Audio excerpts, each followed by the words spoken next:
پاکستان کے اوپر ایک جنگ مسلط ہے اور پاکستان اس جنگ میں نہ چاہتے ہوئے بھی شامل ہو چکا ہے۔ یہ جنگ ایک گوریلا وار میں لڑی جا رہی ہے، یہ ایک سازشی انداز میں لڑی جا رہی ہے۔ دشمن چھپ کے وار کر رہا ہے اور دشمن کون ہے اس کا بھی ہمیں پتہ ہے۔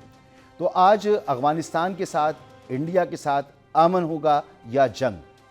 افغانستان کے ساتھ مذاکرات جاری ہیں، اس کے ساتھ کیا حکمت عملی ہوگی اور کس سطح پر ہمیں جانا ہے، یہ آج ڈسکس کریں گے پروگرام میں۔ ساتھ ساتھ 27ویں آئینی ترمیم قومی اسمبلی سے بھی منظور ہو گئی، کچھ شقیں اس میں شامل کی گئی ہیں جو اب ایوان بالا میں جائیں گی دوبارہ منظوری کے لیے۔ دہشت گردی کے حوالے سے جو گفتگو کی وزیر اعظم نے آج بہت دو ٹوک انداز میں بات کی ہے، اور دہشت گردی کے حوالے سے وزیر اعظم کا کہنا تھا کہ پاکستان جو ہے وہ اس نے بھرپور تحمل کا سے مظاہرہ کیا، لیکن پاکستان جو ہے وہ اپنا ریزولو جانتا ہے۔ لب لباب اس کا یہ ہے کہ پاکستان جو ہے وہ کسی صورت میں بھی دہشت گردی کو برداشت نہیں کرے گا۔ اب دیکھنا یہ ہے کہ پاکستان کا رد عمل اس پر کیا ہوگا۔ بہرحال پارلیمان میں آج جو باتیں ہوئیں 27ویں آئینی ترمیم کی منظور ہونے کے بعد، اس میں یہ کہا گیا کہ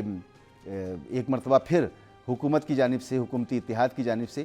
تحریک انصاف کو، اپنی اپوزیشن کو مذاکرات کی دعوت دی گئی، اور بلاول بھٹو زرداری صاحب نے گفتگو کی۔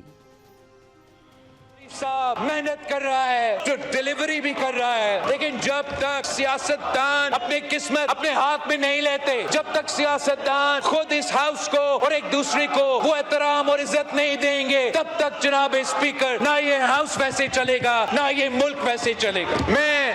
اپوزیشن کو باقاعدہ دعوت دیتا ہوں کہ آپ اپنا احتجاج کرو، سو بسم اللہ، مگر سیاسی میدان نہ چھوڑے، پارلیمان کا میدان نہ چھوڑے، اور سیاسی جماعتوں کے درمیان جو رابطہ ہے وہ نہ صرف شروع ہونا چاہیے، اس میں تسلسل چلنا چاہیے، تاکہ ہم اس ڈیڈ لاک سے اپنے آپ کو نکال سکیں۔ تو اب یہ مذاکرات کس سے ہوں گے اور کس نوعیت کے ہو سکتے ہیں، اس کا جواب بھی آج اسمبلی میں دے دیا گیا۔ شہریار خان آفریدی نے کہا کہ گوہر خان مذاکرات نہیں کر سکتے، مذاکرات آپ کو کرنے تو جیل میں بیٹھا ہوا ہے شخص، اس سے مذاکرات کریں گے۔